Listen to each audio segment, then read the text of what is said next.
at sea. We're at the Phoenix. Join us on the Hit Mix. Papa, don't breathe. I'm in love. On a summer's afternoon.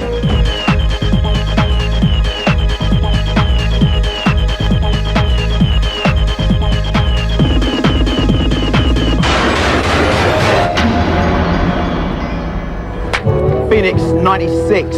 Stalls, people, music, sun. Definitely the sun. How hot is it? Oh, hit me with it, baby. I love it. We're gonna be here for 4 days, 4 days, 4 nights. reporting on all sorts of things. That's right. I'm gonna be the man. I'm the man backstage. I've got the best job going. I'm in charge of ligging, and believe you me, nobody does it better. I'll be getting the latest news, views, and tittle tattle. Interviews with the likes of Beck, Dodgy, Super Furry Animals, Biz. They're all on this programme. How do you manage to get the best gig? I told you, nobody does it better. I'm gonna be out here wandering through dodgy toilets, wandering through tents, grass fields. You better get going then. I'll put my tent up Good now. luck. Hospitality, that way. You know these mad people that walk to the Antarctic? In the weeks before their journey, they eat lots of butter so they can get fat and survive up there. Survival is the key. You've got to be prepared when you come to Phoenix or any other festival. Preparation. It's a war. Without the tanks, or guns, or killing actually. You're going to need lots and lots of water, okay? But not to wash with. Washing is a thing of the past. Dab on a bit of deodorant, it will mask any smell, even that beefy smell you get in your fingers. You know that smell? Water is used purposely to cool down. Oh, God. Just like that. Oh, stick with me, kids. We'll get through it together. What's the worst thing that's happened to you at this festival? While we were sleeping, somebody just broke into our tent and stole the whole bag. We think we know it was actually because someone was walking around calling out someone's name. He was going, "Dave, Dave, where are you?" And he opened up our tent and was going, "Dave, Dave." And Helen sort of like said, "Oh, you got the wrong tent." And he zipped it back up again, but we think he must have stuck his hand in and swiped the bum bag with all the cash in. If we go around shouting, "Dave, Dave." We might own up, yeah. The Hit Mix Festival Survival Kit. Here it is. This here, right, is used normally like that, and you sleep like that. But you adapt it and you use it to sit on like that. So, see? It doesn't burst. So that is purely for your buttocks. Speaking of buttocks, anti-diarrhea tablets. Very important. They'll bung you up, sort you out, no problem. Knicker drawer. Since you won't be wearing any knickers, that's useless. What else? Joss sticks, right? I don't see the point of using myself because, well, they just smell funny. But you got to fit in with the crowd. Everybody here has got them, you know. So you just say, "Hey man, I've got my joss sticks. It looks good." What else? The inevitable festival romance. You got to look good. You've got to. But you don't want to pack a suit, so nice dinky bow tie.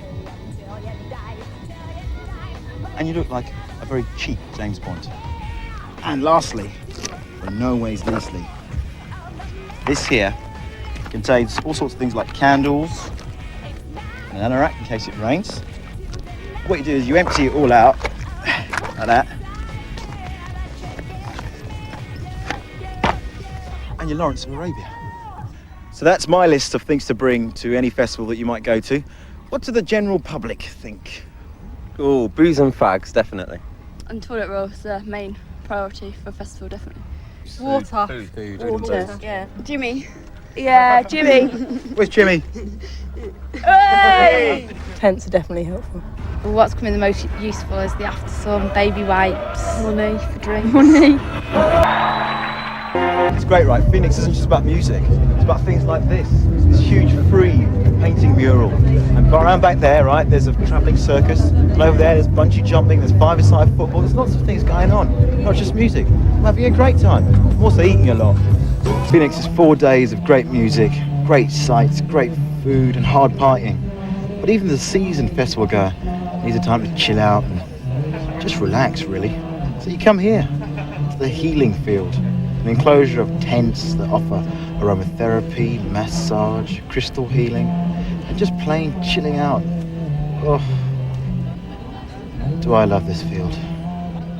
one of the things in this healing field is a crystal healing tent, and Nick works there. What's it all about, Nick?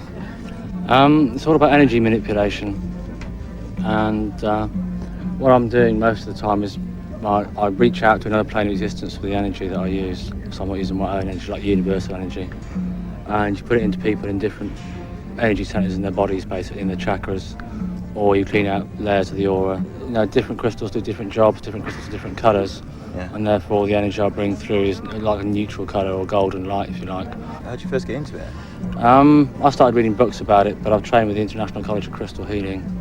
Energy work's really nice to be doing, you know. It's quite a lot different. Everybody here does massage and the likes, you know. Yeah. It's all physical. This is, you know, sort of metaphysical work. So. But it's amazing though, because you look so sort of calm and I feel things off you. Do you know what I mean? It's like really sort of. Yeah. It's quite. Yeah. You get when you use the energy a lot, it affects me as well all the time. The healing energy is going through me, so. Yeah. You know, I get the benefit of it as well. So it's quite nice. Wow. Having a tramp, just lying here when we woke up in the morning. This guy lying across our tent, and he's left his clothes with us as well. For the last couple of days, we've been asking people about weird events, and we had a weird thing happen to us. We were over there, right, by one of the tents, and suddenly we looked in the distance, and all these clothes and this tent went in the air. Didn't know what it was. Sort of just put it down to, I don't know, a strange phenomenon. And then I met Bill, who can tell me finally what it is. What was it, Bill? You could visibly see along the path behind us here. You could see a vortex of wind. It went through our tent, knocked over some stands that we had in there, blew off some of the books, and then finally, a bit further on, from what I saw, took the tent off, uprooted it a bit, and there was a guy having a massage in there, blew the towel off of him, and then just proceeded on its ways. Just finished my session in the healing field. I'm recovered, I'm recuperated, I'm strong, I'm revitalised. Now it's time to go and check out the music, because that's what it's all about. In Jamaica we met, do you remember Snow? In Palmer? Yeah. Right. I story. Well, we met him in a club. And a Do half. you remember last time he was trying to build Jamaican and stuff? Now he's like, he's totally De Niro. He's like giving it and all this kind of business. And it's like, who the hell was that? I went up to him and I said, excuse me, mate, are you like a De Niro impersonator? He goes, no, man, I'm Snow. I was like, And also in Jamaica, we went to the church of Bob Marley Church, and it's like a museum, and we met Bob Marley's grandson, and he met my son Marley, and it was like brilliant, because like Bob Marley's grandson's called Joseph, and he's about 6 years old, and he was like going, I want to pick him up, I want to pick Marley up. Marley, the baby. And he went to pick him up, and I was like, this is Bob Marley's grandson. It was just like, Man, that's real respect. it was real, like so much for me. It's amazing, you know. What was the museum like? What was... It's brilliant. It's not like any other museum we ever go to. It's just about Bob Marley and about the spirituality and about people's rights, which were Bob Marley, you know. And it's like, Bob Marley's museum. yeah. Yeah, and I did. You can. But you know what, man? And you can buy dodgy tapes. They sell bootlegs as well. They sell dodgy bootlegs and stuff. It's mad. Now, apart from the Tea in the Park thing, you also did the Sex Pistols gig, Carl. Tell us about that. What was that like? You know, were they particular favourites of yours? Yeah, it was great. Like, a lot of people slagged their performance off, but it was great. Really good crew. It was fucking great. Did you get round to meeting any of them at all? Or? You know, funny enough, I met Steve Jones. No. Yeah, Get out of here. Leave here now. Really? And, tell us more. He's my favourite Sex Pistol, Steve Jones, because he's the best one in the band. He's like the least arty one, isn't he, really? And he was the least art school of them, you know. He was the hoodlum who sort of nicked all the gear so they could get a group going in the first place. What did you say to him then?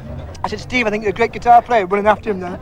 He shook my hand. He had a tattoo on his back with the word money and a pair of plastic leopard skin trousers on. A touch of irony. Possibly. Now let's talk about the Beastie Boys, man.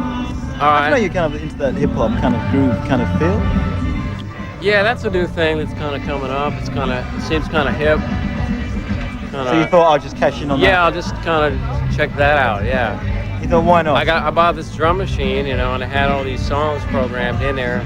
So I just hit play, you know, and then hit stop. What's in your pockets? I don't have any pockets. Wow, my sunglasses. Oh wow, you got the £3. Absolutely not. £3. Oh, these Norway.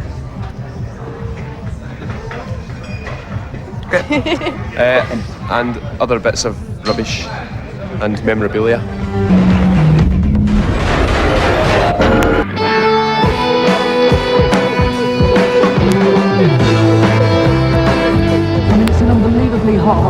day today. I mean, you know, what's kind of, you know, cool and cold for you as far as, like, you know, festivals are concerned? What do you like, what don't you like? Well, I like the excitement of it. I don't know if I really consider it really great for listening to music. I think it's more about the event. Right, outdoors. Yeah, people outdoors, doing- lots and lots of people, summertime, you know, that kind of thing. It's like, you know, it's this sort of tribal, you know, wonderful sort of community kind of spirit.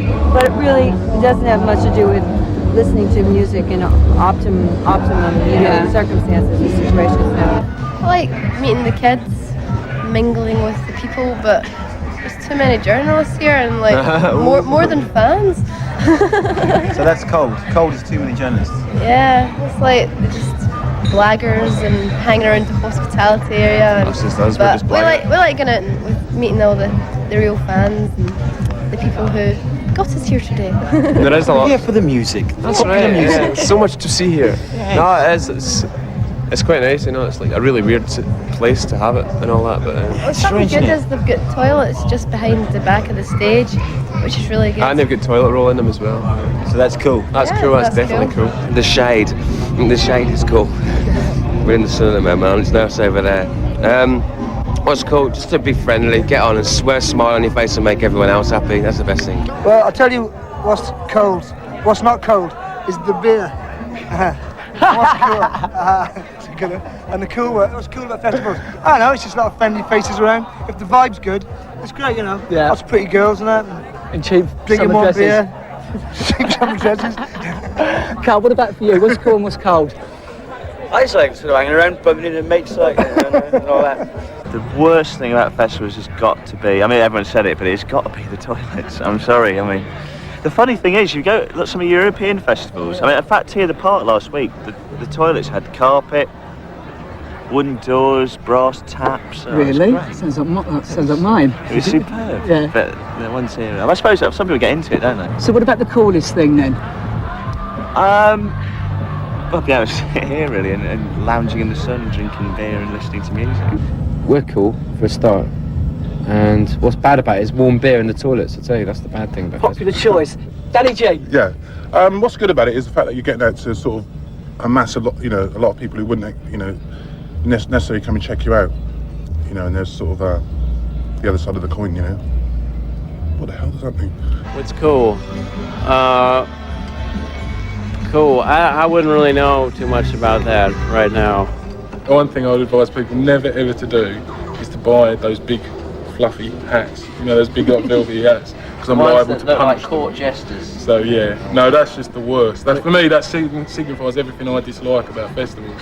That sort of, I don't know. It's just like, hey, for 51 weeks of the year, I'm a salesman, and I'm going to go crazy for a week, and I'll buy a big hat, and that means I've got such a great personality. You know, never ever do that. No. Do plan things. Don't forget your suntan lotion, which I've done. Yeah. Don't forget your tank. Don't forget your tank. Yeah. Well, my worst festival story actually is I can't remember, it was a couple of years ago at a festival, and a lot of ambulances going into the middle of the campsite, and you know they sometimes build toilets over pits and kind of drain the pit at the end of the festival. Well, the toilet had collapsed and someone had fallen in, quite literally in the as it was. That was quite horrific. Did they get rescued? Yeah, I think they got rescued.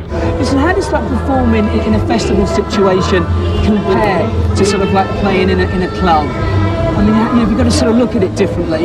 Yeah, because you have to sort of wing it sound-wise, because we just walked on stage and played, basically. I mean, we had no chance to warm up or set up, we did a line check, which means you go test, and you plug in and you see if your instrument's playing, but you have no chance to sort of get a feel for the acoustics or the balance, which is very important.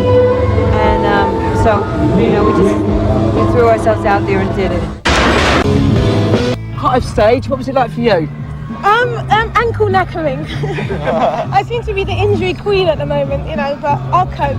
Oh, It was nice to see so many people. The field was just rammed, you know. That was really cool. And you know, the nicest thing about it was that when you were looking in the crowd, there was like black women there was punks, there was rockers, there was some mature t-shirts. There's like the biggest mix of people, and they're all moshing and looking after each other, and that was so cool.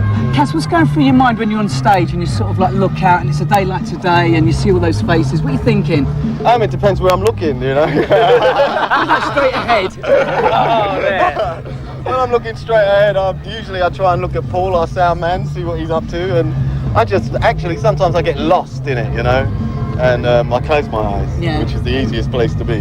But it was wild. He's usually thinking, I hope Skin doesn't hit me in the face with a mic. Oh, last night she was pulling my hair out. I haven't got much.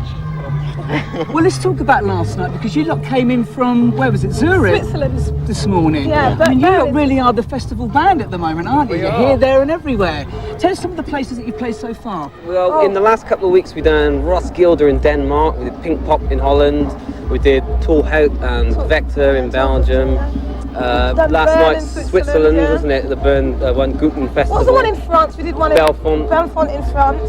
Yeah. So how does the Phoenix rate, with all of those? Stand up pretty good? Yeah, it stands up well actually. I mean, like a lot of festivals have had the most amazing bills, like we've been, like Chili Peppers, David Bowie, Foo Fighters, Dog Eat Dog.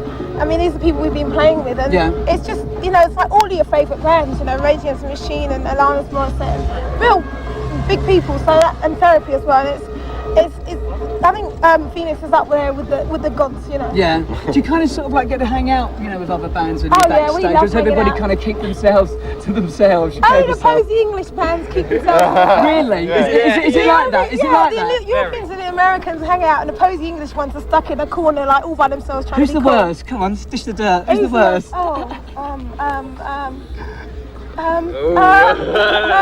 We don't know because we don't hang out with them. We know it's the best, and Therapy are the best. We can party all night with those guys. I noticed, reading through the bump and everything, you lot won the Best British Live Band Award voted by the Kerrang Readers, is that right? Yeah, that was cool, yeah. I mean, what did you sort of like think about that? Because I mean, you think about Kerrang, you think heavy metal, and I guess you must have a few heavy metal fans along the way. Oh yeah, we do. We have like funk fans, heavy metal fans, punk fans, dance music fans. It's a real mixture. But the thing about Kerrang is that it's really changing its profile of what it's been. And they feature bands like The Prodigy and Garbage Yours in there, Ashore is in there. They've really changed their thing because the whole heavy metal thing is Well, really you think dead, sort of like, to be quite honest, tight trousers and that long thing hair, is and that's so just the stale guys. and so dead, and not even Kerrang really deal with that too much anymore, And they really kind of support bands like us and Ash and Garbage. Those are the bands that Kerrang really write about now. So it was nice to be voted by the Readers because that actually means a lot. When it's voted by, I know people have said this, but when it's voted by the record companies, don't mean sweet FA really, does it? Yeah. It's just a marketing thing for their own bands. Now, you lot have never been backwards in coming forwards on stage and moving around, to say the least. I mean, was this always something, even from sort of way back, that, you wanted to kind of like get across? Or, does it kind of like go with the music? I mean, and if you're all cooking and... To be quite honest, there's something like when we're together, I know it sounds corny, but when the four of us together, we just enjoy it, wherever we are on stage or backstage or anything. When we're together, we just want to jump around, so when we get on there, everybody's all kind of vibes up and mad and things, and if someone was standing still, someone go and kick their ass to get them jumping again. You're not allowed, you cannot stand still. Not Skunk and Nancy. Is he coming? He is started. Mark!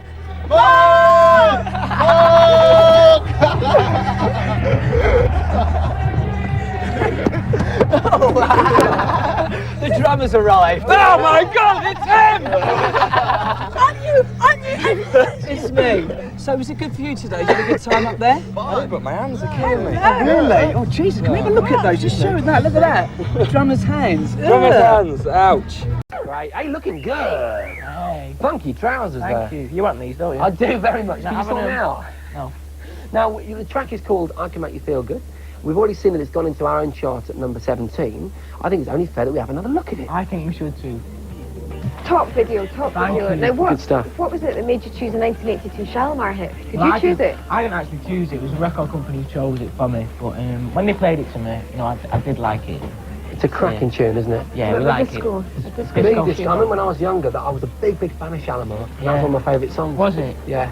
I like it. You know, the fact that you're managed by the same man that looks after Take That? Yeah. I mean, does it concern you that boys own them, there's rumours, speculation about them, maybe not being together for a great deal longer? That is rumours, by the way. The Spice Girls are now sort of prominently in place. The boy band thing is certainly not what it used to be. Does that concern you? Well, it doesn't really concern me because at the end of the day, I'm not really in a band, there's only me. So hopefully I'll be able to cross over. But I mean, I just did the Boys Own tour, so in a way I'm part of all that, but I'd rather just be known as Kavanagh and stay around for a few years. What about the Spice Girls? What do you think about all that? I love the Spice Girls, and the Spice Vibe and all that. Yeah, we love it. Mad for it. Mad for it. I'm mad for the Spice Vibe myself. rather than pressing you in a conventional way, we've got something rather special, haven't we, Gail? Yes, we have. We don't do anything in a conventional way. We have got Jason's hair here. It's well, it's actually it's mine mixed with Liam Gallagher's. In fact, this is only 1/100th of the hair that Liam has cut off in the last week. The idea is that we've got a bunch of questions in there. You pick them out. Okay. They're all obviously aimed directly at you, but you've got to be truthful. And in order that we know you're being truthful and telling us absolutely the right answer, we've got Melanie Sykes here, a friend of yours, and of course she featured in the video, aren't Melanie? Yeah, woo! Mel in the house. Are you going to be hard on this boy? I'll try to be. Thanks, Melanie. All Good right, stuff. Joe. Don't be too hard, all right? I'll try not to. First question. I want to delve deep. Let's see what we've got. It's covered in it. Bit Patsy Kensit's down there. Tell us my first name and can I have a snuggle from Gail? Good! Great! First up! Well, for a start, my first name is a secret. Oh, come on, come on. No, but I mean, seriously, no, you have to have a bit of mystery about you, and I don't think it's important. Anyway, but my name is Kavanagh, okay? And so you're definitely, can I just stop you there? You're definitely not going to just give us an exclusive there. The first show. No, not yet, it's too early yet. Melanie knows. I know. Melanie, will you not tell us? No, we're going to try and get him out, get it out. I'll tell you. All right. You'll tell me later. No. And Gail said already that she's snug me later, didn't you? So will you tell me your name though when we Right, next question. Yeah. I'll know it. Okay, next question. Dig deep. What part of my body would I change? Well, I think I'm still growing up. I think I'm still kind of changing. I'm being really young. But I'd like to grow a beard because I've been trying to grow some stuff, but it's not coming. My dad grew a beard once. Yeah, but then he does wear like turnips that are that long. Number 3, please, Kavanagh. I'll take these out, you don't have to. Yes, good move. Oh, Melanie Sykes is gorgeous. True or true? True. Oh, it's got to be true, I mean. I say false if she's there. You can't say false anyway. Very honestly put, can you, one more please, sir? One more. Nice, we've got 2 more. Am I a white buns or a boxer shorts man? Ooh. Well, let me have a look. There you go. Wide angle there, please. White buns. White buns! I'm doing a thing on Men in Pants next week, so you could come along if you want. Hey. White buns never look so good. And the final question, please, Kavanagh. That's what I'm going to think. Believe me, I've worn them. I'm talking the truth. The last question. Truthful as you can, please. What's under my bed? My cat, Mickey. Melanie, can we have confirmation on that? I couldn't tell you, but I believe him. Okay. Yeah. He's got a believable Melanie face, hasn't he? been in my bed, have you? No, not at all. Kavanagh, thank you. Melanie, especially thank you. Gail. You thought you knew everything about Kavanagh, but we spoke to him earlier on in the week and we found out his 3 top tracks, what inspired him to make it big in the music biz, and here they are. What I like, Kavanagh, is the way that your vest very seductively rides just above the V there. Well, you see, I'm not ashamed because this jumper, right, Yeah. $13.99, I'm your neighbour store. There's a tip And you for get you. some big retailers which are charging 60 quid for this kind of thing. You know about that, Jason? Yeah, Do I had you no. not? I paid lots of money to get shrunk in the wash. That's what they're talking about. Well, in the beginning of the show, we saw the first part of the Backstreet Boys Fly in the Wall documentary. If you missed all that, what happened was I gave the boys a video camera, our video camera, and they returned it to me after filming what they've been getting up to. Anyway, here is part 2. On chart in England for 11 weeks. She's also been on the top of the US chart for 5 weeks, and she's rumoured to be here on these shores in May. Where does it come from? Does it come from in here, or is the anorak something to do with it? I think it's the anorak. You know, Stunning, they it's are. a magic anorak. Sibel rock chick and professional anorak. Now then, I've got Kavanagh with me here, and he's been kind enough to assist Gail and myself in going through this week's Music Press for some top stories. Yeah. We'll be with you in just a moment. I just want to start the ball rolling, though. The great story here about Mark Morrison, he's been being rather naughty. He started off at the Smash Hits tour, severely annoying Damage. Damage came back off stage, only to find the Max henchmen had turfed all their stuff out, put it in the corridor, and he was sitting in there. And they had to get changed in the corridor. And in fact, they're suing him for £50,000. And I quote, they're suing him for humiliation and distress. Quite right. Well, you know, he went on to do it again at the Paul's party to Robbie Williams. Did they? For Robbie? Yeah, but Robbie just, like, being Robbie, just went and just got somewhere else. Yeah. Oh, Mark's got a bit of an attitude. Don't like that attitude, Not Mark. nice. But don't use it against me. I quite like you really anyway. Yeah. We'll the protect story, you, yeah, you protect me. I've got my henchmen. This story that I've got is this. I can't believe the change in this woman here. Who is Kylie Minogue. No. Kylie Minogue. I had to look twice. She apparently got up on stage with the Manic Street Preachers when they were in Shepherd's Bush at their recent show. So apparently James Dean Bradfield is currently writing a track or two for Kylie's new album. A new Change of Kylie now image. mixed. One minute. Well, my story's quite interesting. How about the Spice Girls, as usual. And this is a bit of a shocker. Janet Jackson, because the Spice Girls are about to start their attack on the US really soon. Yeah. Janet Jackson has heard the single being played on radio, and she says it's good enough to convince me that they're really good, and I'd love to work with them when they're over here.